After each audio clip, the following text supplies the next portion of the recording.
ក្រចេះជាខេត្តមួយនៅភូមិភាគឦសាននៅប្រទេសកម្ពុជា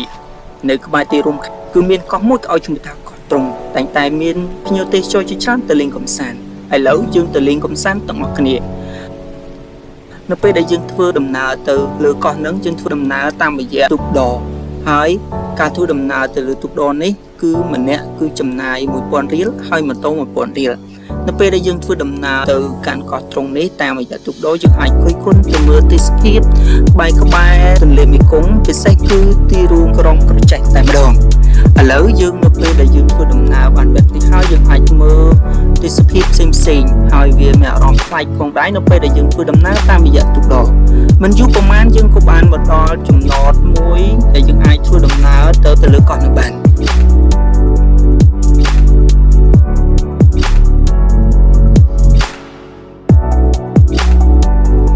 អ្វីដែលខ្ញុំបានធ្វើដំបូងគេគឺជាការជិះម៉ូតូលេងកម្សាន្តតាមឆ្នេរខ្សាច់នឹងតែម្ដង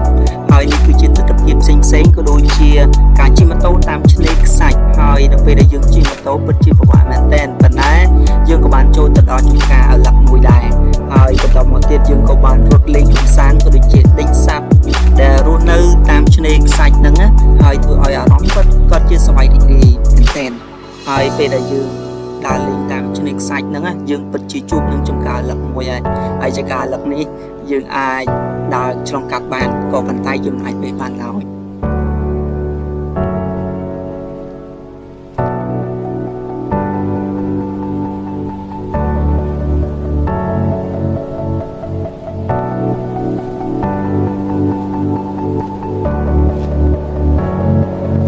សកម្មភាពទី2ដែលយើងធ្វើនោះគឺការហែលទឹកលេងកម្សាន្តនៅពេលដែលយើងដើរលេងតាមខ្សាច់ហើយអាកាសធាតុពិតជាក្តៅហើយយើងក៏បានចូលលេងលោតទឹកលេងកម្សាន្តដែលធ្វើឲ្យរាងកាយយើងពិតជាត្រជាក់មែនទែន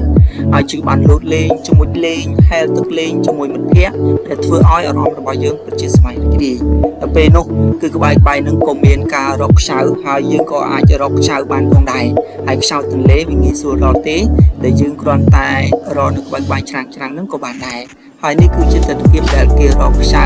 ដែលអាចរកមួយថ្ងៃបានមកដល់10ឬក៏20កំប៉ុងនៅឯនោះបន្តមកទៀតយើងក៏បានមើលការនេសាទត្រីរបស់ប្រជាកសិករយើងហើយការនេសាទត្រីនៅទីនេះគឺសម្បូរមែនទែនប៉ុន្តែវាមានទំហំតូចយើងក៏អាចទិញ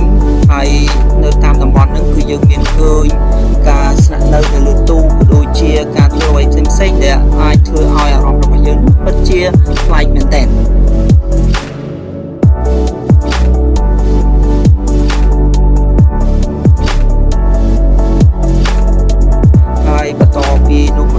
យើងក៏បានចូលកន្លែងមួយជាកសិករកំពុងតែបណ្ដុះសណ្តែកជាមួយនឹងខ្សាច់ទន្លេវិសានេះខ្ញុំគិតថាជាផ្នែកដែលសម្រាប់ខ្ញុំ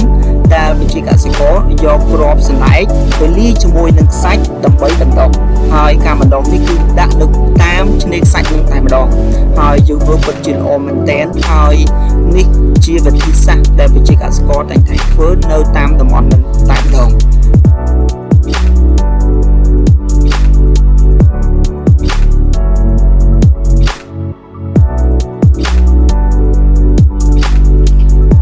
កំសាន្តពិតជាមានសារៈសំខាន់ណាស់ពិសេសគឺការធ្វើឲ្យអារម្មណ៍របស់យើងសប្បាយរីករាយគ្មាននរណាម្នាក់ដែលអាចឲ្យអារម្មណ៍យើងសប្បាយរីករាយបើសិនបើអារម្មណ៍ខ្លួនឯងមិនចង់ទេហើយដូច្នេះហើយយើងត្រូវតែធ្វើឲ្យអារម្មណ៍របស់យើងសប្បាយរីករាយជាមុនសិនការធ្វើដំណើរពិតជាការនៅហត់មែនតើក៏អស់កម្លាំងជាច្រើនដែរដូច្នេះហើយយើងក៏បានចូលកន្លែងមួយគេឲ្យឈ្មោះថាមលុបដាំរគីកន្លែងនេះគឺជាកន្លែងភោជនីយដ្ឋានក៏ដូចជាកន្លែងដែលជាសហគមន៍របស់ទេសចរកន្លែងនេះយើងអាចហូបអាហារក៏ដូចជាស្នាក់នៅកម្សាន្តផ្សេងៗនៅក្រោមមលុបដាំរគីហើយយើងក៏បានកម្មង់ដូចជាម្ហូបពិសេសគឺត្រីស្រស់ៗដែលគេនេសាទនៅតាមតំបន់នឹងតែម្ដងដើម្បីធ្វើជាអាហារថ្ងៃតង់របស់ពួកយើងអូខេការកម្សាន្តអីផ្សេងៗក៏អាចលេងបានដែរនៅក្បែរនោះទៀតផង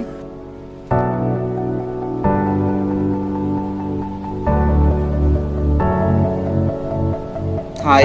នៅពេលដែលយើងបានសម្រាប់បន្តិចហើយយើងក៏បានស្រូបអាហារដែលជាស្នាដៃរបស់ចុងភៅដែលនៅក្នុងភោជនីយដ្ឋាននឹងតែម្ដងអាហារទាំងអស់ហ្នឹងពិតជាឈ្ងុយឆ្ងាញ់មែនទែន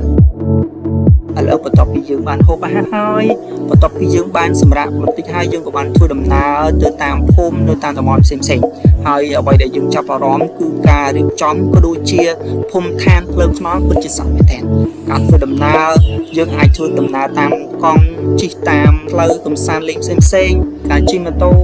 គយគន់ទៅលើដំណាំផលឡានផលផ្សេងៗពិសេសគឺផ្លែស្វាយផ្លែក្រូចដែលនៅទីនោះពិតជាអ្វីមែនតើគឺផ្លែក្រូចខ្លះហើយជាសាមញ្ញយើងអាចជិះរទេះ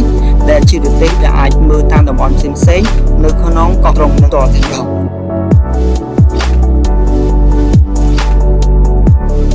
ហើយនេះគឺជាទស្សនវិជ្ជាទាំងស្រុងដែលយើងមើលពីលើទៅនៃកោះត្រង់នឹង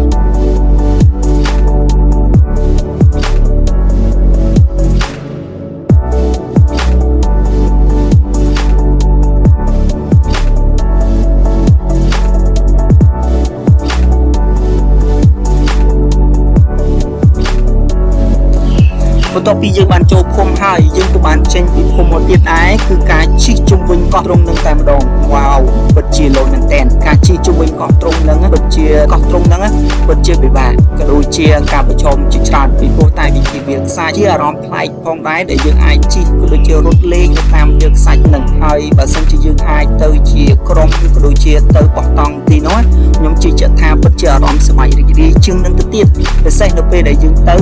យើងអាចរៀបចំហូបអាហារយើងអាចទៅដូចជានៃសាច់ទៅហូបអាហារនៅតាមវាខ្សាច់នឹងតែម្ដងហើយពេលដែលយើងទៅដល់យើងអាចសុំការអនុញ្ញាតពីសហគមន៍ដើម្បីឲ្យដឹងថាយើងបានទៅដល់ទីនោះហើយបោះតង់នៅទីនោះទាំងអស់នេះគឺជាអ្វីដែលយើងបានទៅលេងកម្សាន្តនៅលើកោះត្រង់នឹង